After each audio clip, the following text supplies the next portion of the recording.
Bonjour et bienvenue dans cette nouvelle vidéo.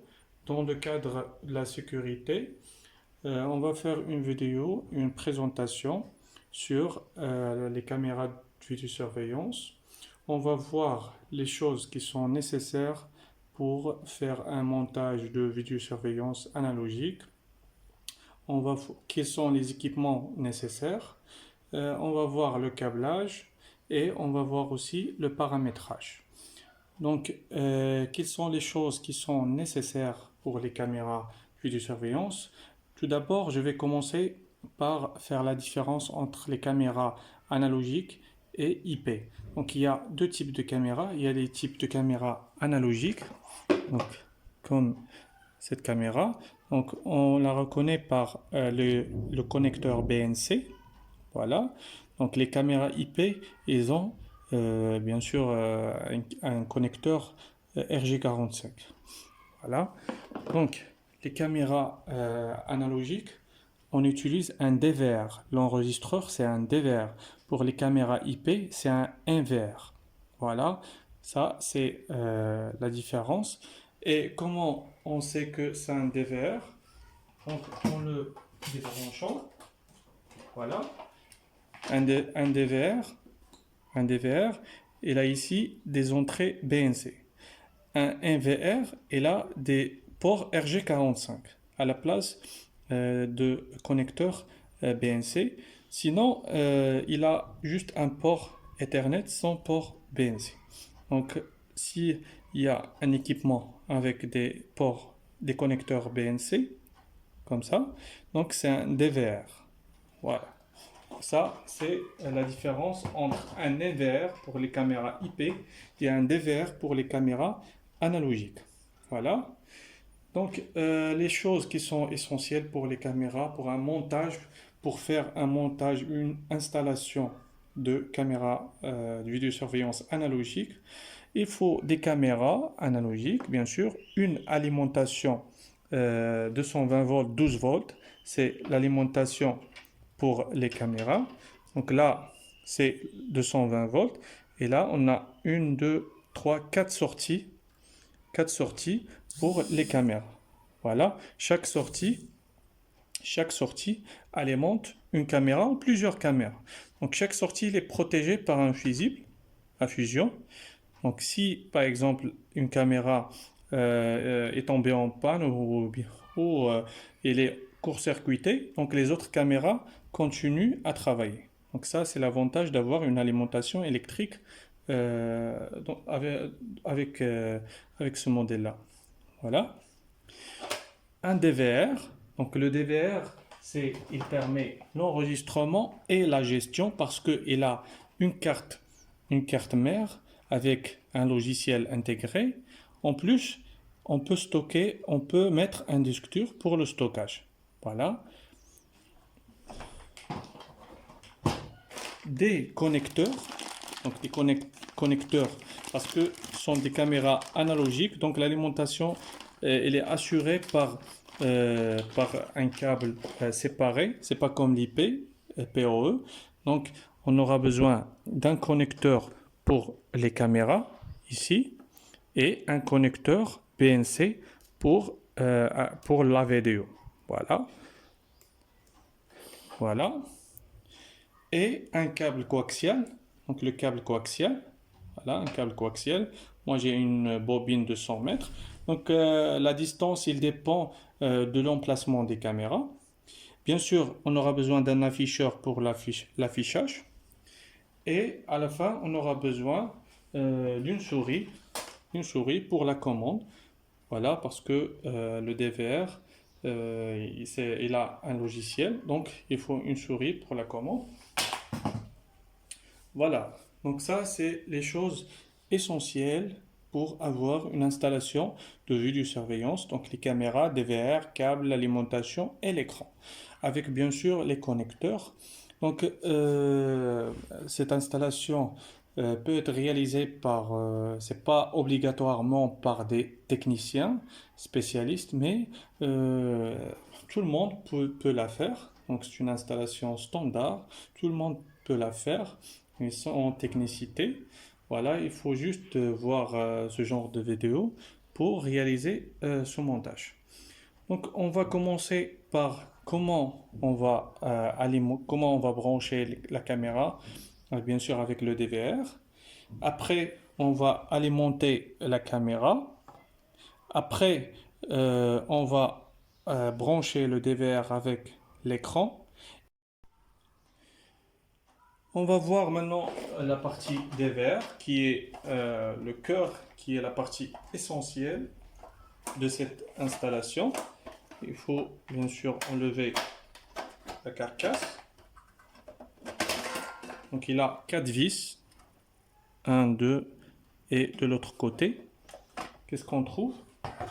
On trouve une carte mère de gestion avec le disque dur. Donc le disque dur, il est vendu séparé. C'est pas obligatoire d'avoir un disque dur dans un DVR, mais il est vendu séparé. Voilà. Le branchement du disque dur, il a deux ports. Voilà, deux ports. Un port. Voilà le disque dur.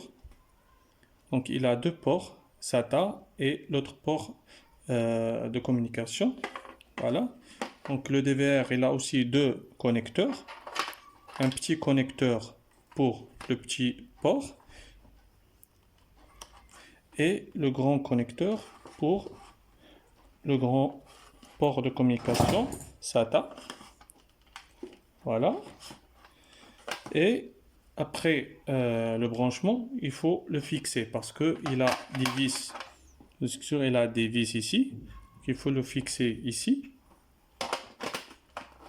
Parce que le disque dur, il a un moteur électrique, donc il faut le fixer avec ces vis-là. Comme ça, le disque dur sera fixé. Voilà. Voilà, donc ça, c'est le montage du disque dur, de ports de communication. Après, ici, il y a les ports. On va voir qu'est-ce que c'est que ces ports.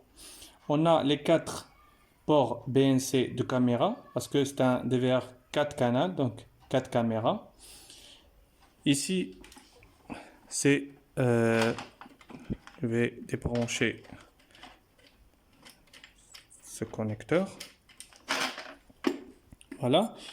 Ici, j'ai vidéo audio out. Ça veut dire, je vais commencer par là.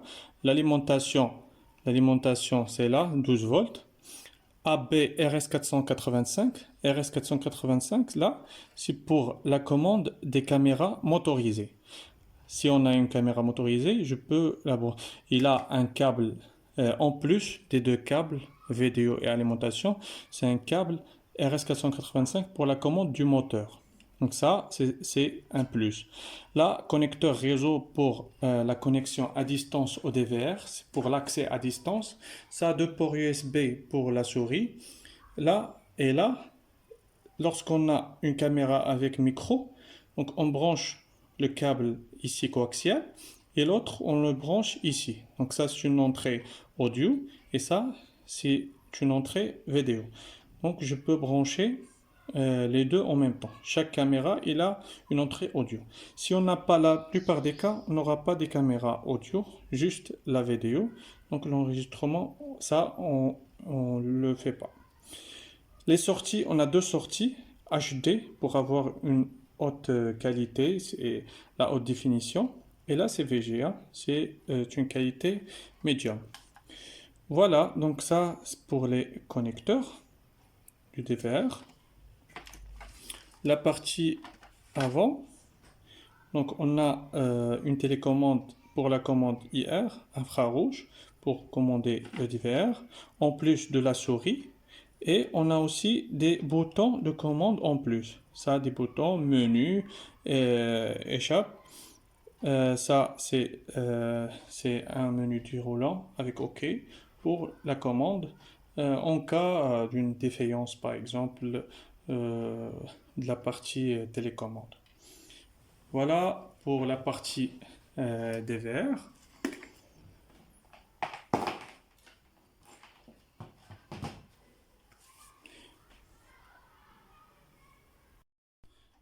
Pour le branchement et l'alimentation du caméra. Donc il faut juste brancher, on aura besoin d'un câble de cette sortie-là, la première sortie de l'alimentation, et le brancher avec ce connecteur. Ce connecteur est polarisé, plus-moins. Vous voyez bien, plus-moins. Donc il faut bien respecter cette polarité, sinon on risque de brûler la caméra. Donc on le branche ici. Voilà. Donc l'alimentation maintenant, la caméra elle est alimentée. Et cette sortie-là, c'est pour la vidéo. Donc je vais le brancher directement à l'NVR. Juste un petit souci, l'NVR il a déjà des BNC femelles. Donc c'est impossible de mettre femelle avec femelle. Je vais utiliser soit le câble, la bobine, soit j'utilise un cordon avec des connecteurs mâles. Voilà. Et je le branche avec la caméra directement. J'utilise un canal, soit 1, 2, 3, 4, c'est la même chose. Voilà. Et je fais le même travail pour les autres caméras. Voilà, donc pour le câblage, j'alimente l'alimentation, j'alimente le 220 avec un câble de 5 mm.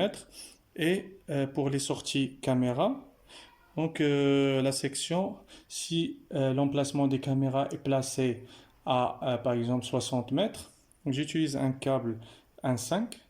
Si elle est inférieure, j'utilise un câble 1. Si je suis supérieur à 60 mètres, j'utilise un câble 2.5. C'est pour les contraintes de chute de tension. Voilà.